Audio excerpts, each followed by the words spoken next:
رخ دکھاؤں. آپ نے سنا ہے کہ ابئی نماز پڑھ رہا تھا, رسول نے آواز دی تھی, اس نے نماز تیز کی تھی, رسول نے پھر آواز دی, اس نے اور تیز کی, تیسری آواز پہ مصلی لپیٹا, رسول کے پاس آیا, لبیک یا رسول اللہ. پہلی آواز پہ کیوں نہیں آیا؟ سرکار نماز پڑھ رہا تھا. فرمایا شرم نہیں آتی؟ تجھے وجود نماز بلا رہا تھا, تجھے اصل نماز بلا رہا تھا,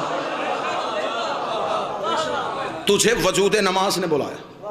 اس نے کہا سرکار آپ نے کہا کہ نماز اللہ کی ہے, تو اللہ تو بڑا نہیں. رسول نے دیکھا تو نے دیکھا ہے وہ ہے.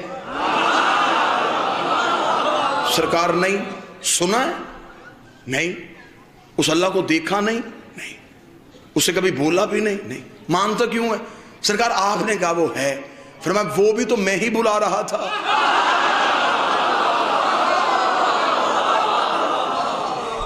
اب میں جملہ دینے لگا ہوں, میری ہے کا نام دین ہے, نہیں کا نام دین نہیں.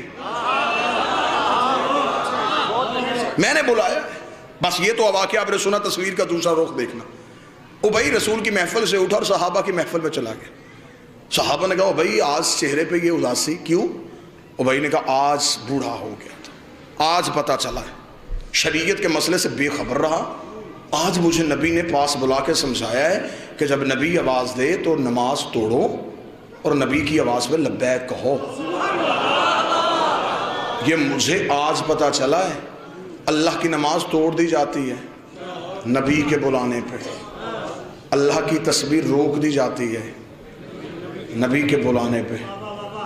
اتنا کہنا تھا. ابئی نے کہا کہ آج مجھے مسئلے کا پتہ چلا. ساتھ بیٹھا تھا ایک 450 سال کا جوان سلمان.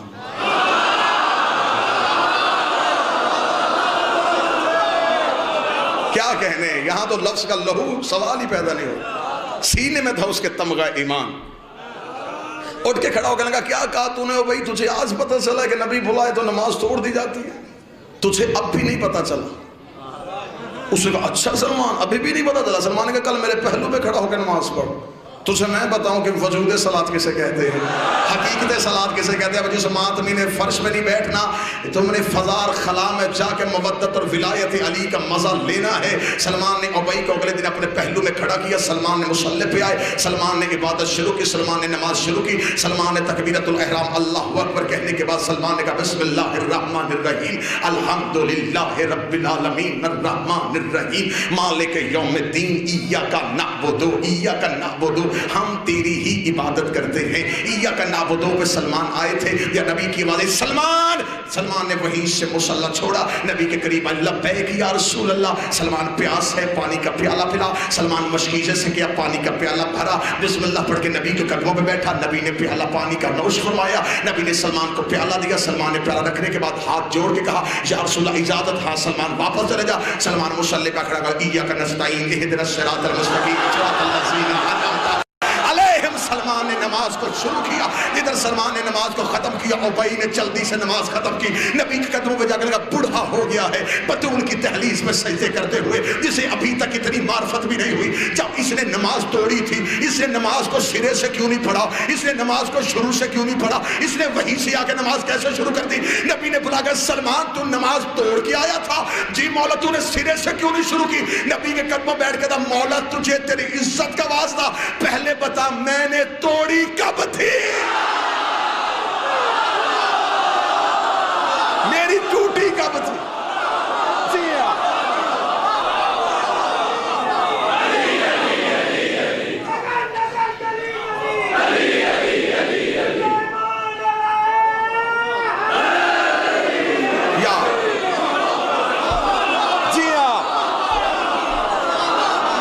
میری نماز کب ٹوٹی تھی؟ میں تو اطاعت حجت میں تھا. تصحیح کرے وہ اپنے عقیدے کو. جو بندہ یہ کہتا ہے کہ سلمان بطول کی دہلیز پہ جھاڑو دیتا تھا, جھاڑو وہاں دیا جاتا ہے جہاں گرد ہو, جھاڑو نہیں دیتا تھا. سلمان ہر صبح جا کے دہلیز عصمت پہ سجدہ کرتا تھا. ادھر مؤذن مدینے کی مسجد سے اذان دیتا حی علی الصلاۃ, سلمان بطول کی دہلیز پہ آتا, دہلیز پہ آ کے سجدہ کرتا, پھر مسجد میں جاتا. ایک دن ایک صحابی نے نبی کی ابا پہ ہاتھ رکھ کے کہا اس سلمان بوڑھے کو یہ تو بلا کے پوچھے حی علی الصلاۃ پہ مسجد میں آیا جاتا ہے، یہ بطول کے دروازے پہ جاتا ہے پھر مسجد میں آتا ہے؟ نبی نے کہا سلمان انہیں کیوں نہیں بتاتا وہاں کیا کرنے جاتا ہے؟ فرمایا انہیں سمجھانے کے لیے جاتا ہوں یہاں اسی کی قبول ہوتی ہے جس پہ وہ راضی ہوتی ہے۔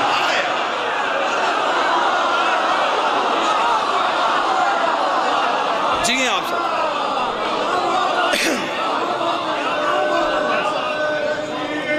یا عبادت تمہارے اٹھنے بیٹھنے کا نام نہیں، حجت کی اطاعت کا نام ہے۔ اختیار حجت کو سمجھو، حجت کے اختیار کو سمجھو، اپنے بادشاہوں کے اختیار کو سمجھو تو صحیح، کس اختیار کے مالک ہیں؟ جن کے بہلول، بلال، کمبر، مقداد اور قلندر کے اختیار نہیں پڑھے گئے۔ آج 2 ٹکے کا بندہ اٹھ کے کہتا ہے کہ نہیں سرکار یہ آپ جو کہہ رہے ہیں علی تو ایسا نہیں کر سکتے۔ اپنی حد میں رہے، اپنی اوقات میں رہے۔ ابھی تو ہم علی کے وجود کے فضائل پڑھے اور تجھ سے برداشت نہیں ہو رہے، ہمیں مجبور نہ کرنا، ہم اس گھر کے جانوروں کی فضیلتیں پڑھنی شروع کر دیں۔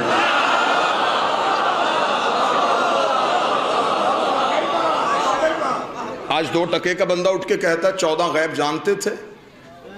نبی کے گھر میں ایک اونٹنی تھی جس کا نام قصوہ تھا، وہ بھی غیب جانتی تھی۔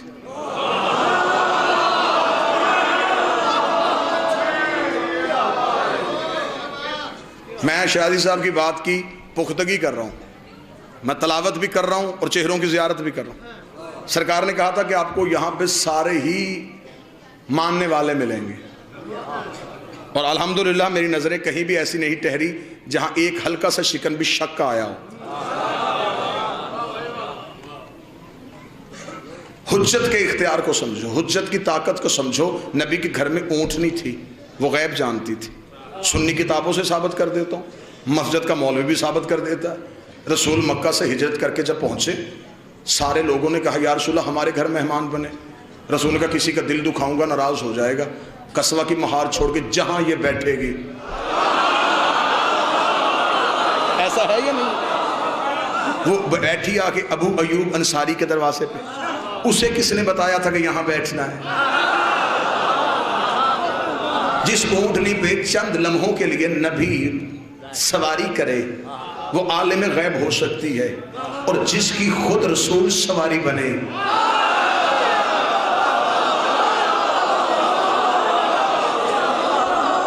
پھر مجھے نہیں سمجھ آتا کہ نیچے والی عالم الغیب ہے، اوپر والا پھر عالم الغیب تو نہیں ہوگا۔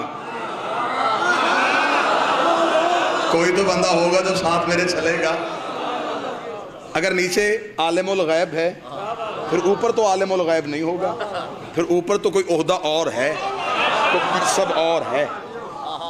اس لیے کہ جب نبی نماز پڑھا رہے تو جو پیچھے پڑھ رہے تھے وہ عابد تھے، جو پڑھا رہا تھا وہ عبد تھا۔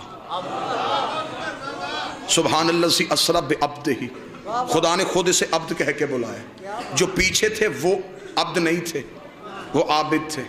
جو آگے تھا وہ عبد تھا، جو اوپر تھا وہ معبود تھا۔ عرش پہ معبود، مصلی پہ عبد، پیچھے عابد۔ اوپر معبود کی عبادت ہو رہی تھی، عبد نماز پڑھا رہا تھا، عابد پڑھ رہے تھے۔ حجرے کا پردہ اٹھا، ظاہری کمسنی میں ایک شہزادہ نکلا، عابدوں کی گردنوں پہ اپنے پاؤں رکھتا ہوا، عبد کی پشت پہ آ کے بیٹھ گیا۔